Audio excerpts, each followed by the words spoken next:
আরও একটি ব্লগ নিয়ে চলে এলাম, জ্যোতি শর্টস ভিডিও। তো অনেকগুলো জামা কাপড় জমেছিল, অনেক দিন ধরে আয়রন করব করে করা হচ্ছিল না। তো সেটাই আয়রন করে নিচ্ছিলাম, কারণ এই ছোট ছোট কাজগুলো আমার থাকে। ঘরের কোনো কাজই আমাকে করতে হয় না, মাই সব করে।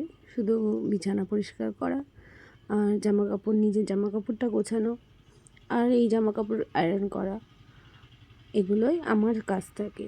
তো জামাগুলো অনেক দিন ধরেই জমে রয়েছে, আয়রন করব করে আর করা হচ্ছিল না। তো আজকে ফাইনালি ভাবলাম আয়রনটা করেই নিই, কারণ আমি আবার 3-4 দিনের জন্য বাড়ি থাকবো না। তো আয়রনটা করে ঘরের আমার প্রত্যেক দিনের ব্যবহারের কিছু জিনিস ছিল, যেগুলো প্রত্যেক দিন ব্যবহার করার পরেও প্রচণ্ড নোংরা হয়, মেসি হয়েছিল, সেগুলোই আস্তে আস্তে ঠিক করছিলাম। আয়রন করা হয়ে গেল, তো জামাগুলো সব আয়রন করা হয়ে গেছে। এবার ওয়ার্ডরোবটা খুব অগোছালো ছিল, আর এই জামা কাপড়গুলো ঠিক করে ঢোকাতে হবে। তো আমি ওয়ার্ডরোবটা পরিষ্কার করে নিয়েছি, তার মধ্যে একটা পার্সেল চলে এসেছিলো আমার, সেটাও রিসিভ করে নিলাম। তারপরে সব পরিষ্কার করছিলাম ওয়ার্ডরোবগুলো। আর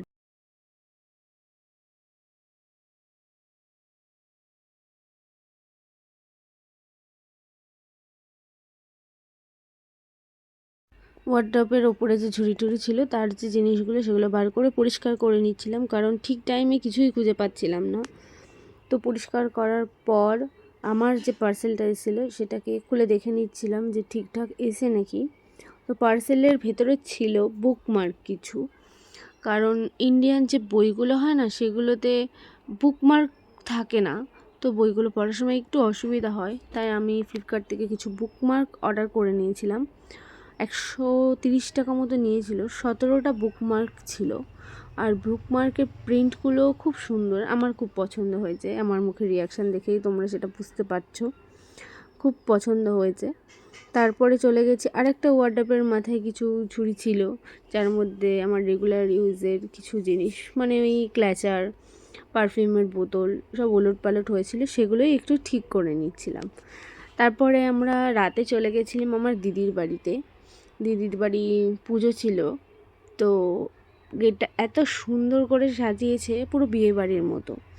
তারপরে একটু ঘোরাফেরা করে আমরা একটু কফি খেয়ে নিলাম, আর সাথে ভেজ পকোড়াও ছিল। তারপরে পুজোর ওখানে কিছুক্ষণ থাকার পরে আবার আমাদের বাড়ি আসতে হবে বলে আমরা চলে গেছিলাম রাতের খাবারটা খেয়ে নিতে। তো মেনুতে ছিল একটা বেগুনি, খিচুড়ি, তরকারি আর ফ্রায়েড রাইস ছিল। ফ্রায়েড রাইস আমি খাই না। পায়েসও ছিল আর পাঁপড়, এগুলো ছিল। আমি খাই না বলে আমি নিইনি। তো আমার ভিডিওটা তোমাদের কেমন লাগলো অবশ্যই কমেন্ট করে জানিও, আর দেখা হবে আরও একটা নতুন ব্লগে। তো অবশ্যই কমেন্ট করে জানিও যে আমার ভিডিওগুলো তোমাদের কেমন লাগছে। তো আজকের মতো টাটা।